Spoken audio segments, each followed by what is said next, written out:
स्वामी महाराजांनी स्वामी सुतांना जे नॉलेज दिलं, जे ज्ञान दिलं, ते कशासाठी दिलं? भरकटाव नाही म्हणून. स्वामी महाराजांनी स्वामी सुतांना रात्रीच्या वेळेस जेव्हा सांगितलं सगळं, तर पहिला शब्द त्यांचं काय होतं? सदाचाराची घडी विस्कटलेली आहे, ती नीट बसवतोय, हा सर्व मायेचा पसार आहे, पण याची उठाठेव तुला कशाला? तर स्वामी सुत पुढे गेले आणि म्हणले, महाराज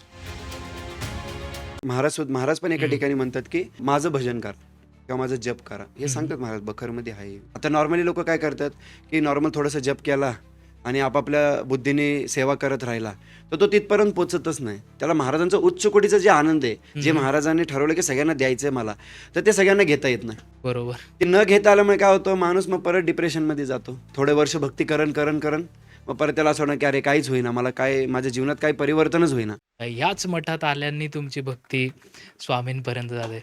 तर त्याविषयी तुम्ही काय सांगा? नाही ऍक्च्युली काय आहे बघा, प्रचिती सिस्टीमच चुकीची आहे. बर. आणि जे लोक प्रचितीच्या पाठीमागं पळतात आहे ना, ते ऍक्च्युली भक्त होऊच शकत नाही. कारण की प्रचिती मी परचेस पाहिजे बिझनेस. तो तर इकडं ह्या मठात गेला, त्याला प्रचितीने आली, परत दुसऱ्या मठात गेला, प्रचितीने आली, परत तिसऱ्या मठात गेला, प्रचिती आली. मग त्यांनी ते कन्सिडर करून टाकलं की बाबा ह्या मठामध्ये महाराज आहेत, मग दुसऱ्या मठात महाराज नाही आहेत का? मठ कोणाचं आहे सांगा तुम्ही मला? स्वामींचा आहे. नियम कोणाचे असायला पाहिजे? स्वामींचा आहे. मग वैयक्तिक नियम कसे काय झाले? तुम्ही तुमच्या मठामध्ये वैयक्तिक नियम लागू केले, तसं होत नाही ना. जर मठ महाराजांचा आहे, नियम पण महाराजांचेच असायला पाहिजे. बरोबर. वटवृक्षमध्ये ज्ञान कुठलं दिलं जातंय?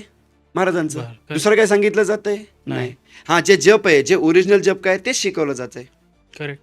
ओरिजिनल ग्रंथ कुठे आहे ह्याचीच माहिती दिली जाते. मग ते बाकीच्या मठांमध्ये का होत नाही? गॅजेट बंद पडतील ना. जर तुम्ही खरं नॉलेज दिला, तो माणूस सुखी होऊन जाईल. सुखी झाला तर तो मठात येणार नाही.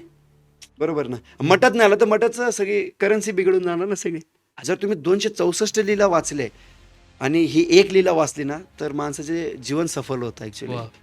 तर एकच व्यक्ती असं होतं की ते व्यक्ती आले मठामध्ये की महाराज पाय जवळ करणार, त्यांना दर्शन घ्यायला देणार. ते व्यक्ती दिसलं की महाराजांना आनंदच होणार. एक दिवशी काय झालं, एक दिवशी ते आले सकाळी आणि त्यांच्या मनात आलं असं की आला महाराजांकडे एवढे पेढे गुलाबजामुन सगळे आहेत राव, पण कधी असे महाराज चरण तर देतात मला, पण कधी महाराजांची इच्छा नाही झाली का की मला एखादा पेढा द्यावं. आणि त्या दिवशी ते आले, मग चरण करून उठल्यानंतर तो महाराज की महाराज एक पेढा पाहिजे.